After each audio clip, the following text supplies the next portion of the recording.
যেভাবে নদী ভাঙন শুরু হয়েছে, যদি ওই ভাঙনটা অচিরেই রোধ করা না হয় তাহলে হয়তো 1-2 সপ্তাহের মধ্যে আমাদের গ্রামটা বিলীন হয়ে যাবে। হবিগঞ্জ জেলার আজমেরীগঞ্জ উপজেলার কাকাইলছেও ইউনিয়ন কালনী ও কুশিয়ারা নদীর তীব্র ভাঙনে এখানে যেন থমকে গেছে মানুষের জীবন। ইতোমধ্যে ইউনিয়নের অন্তত 12টি গ্রাম মারাত্মকভাবে ক্ষতিগ্রস্ত। শাহানগর, শৌলরী, বদরপুর, মণিপুর সহ বিভিন্ন এলাকায় একের পর এক বসতভিটা চলে যাচ্ছে নদীগর্ভে। স্থানীয়দের দাবি, মাত্র কয়েক সপ্তাহেই ভয়াবহভাবে বেড়েছে ভাঙনের তীব্রতা।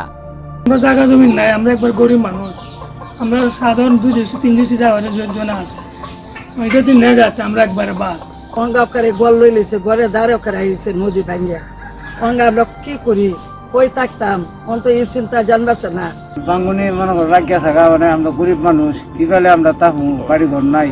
একই আতঙ্কে দিন কাটাচ্ছেন পুরো এলাকার মানুষ।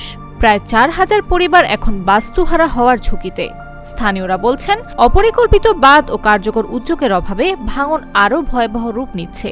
পূর্বে জায়গায় নদী ভাঙছে, খুব আস্তে আস্তে ভাঙছে, কিন্তু রিসেন্টলি যে ভাঙাটা ভাঙতেছে আমরা দেখতে পাচ্ছি যে ওই যে গাছটা ওই জায়গা পর্যন্ত ছিল, 10-15 দিনের ভিতরে এটা এমন দ্রুত হারে ভাঙতেছে, ভাঙতে ভাঙতে ওই পর্যায়ে পড়ছে। বিভিন্ন ধানি জমি এবং কৃষকের লাগামহীন ক্ষতি হচ্ছে এবং মন্দির, মসজিদ এবং অলরেডি নদী গর্ভের কবলে পড়ে অনেক ধানি জমি আমাদের চলে গেছে এবং কৃষকরা হাহাকারের মধ্যে দিন কাটাচ্ছে। প্রায় 2 সপ্তাহ আগের থেকে যেভাবে নদী ভাঙন শুরু হয়েছে, যদি ওই ভাঙনটা অচিরেই রোধ করা না হয় তাহলে হয়তো 1-2 সপ্তাহের মধ্যে আমাদের গ্রামটা বিলীন হয়ে যাবে। যদি যথাযথভাবে সংশ্লিষ্ট কর্তৃপক্ষ দ্রুত কার্যকর পদক্ষেপ না নেন তাহলে আমাদের এই ঐতিহ্যবাহী গ্রামগুলা অতি সত্বর বিলীন হয়ে যাবে।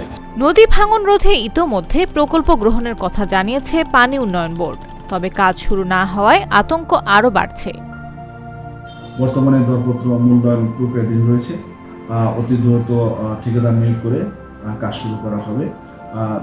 আজমেরীগঞ্জ উপজেলার শৌলরী বাজার, নিকলির ডালা, সাতগাঁও এবং পিরোজপুর এই 4টি স্থানে 5 কিলো 200 মিটার ধরে স্থায়ী নদী প্রতিরক্ষা কাজ বাস্তবায়ন করা। প্রতিদিন নতুন করে ভাঙছে নদীর পাড়, হারিয়ে যাচ্ছে ইতিহাস, হারিয়ে যাচ্ছে প্রজন্মের পর প্রজন্মের স্মৃতি।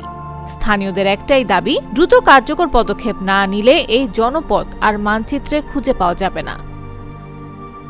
নিউজ ডেস্ক, জাগো নিউজ।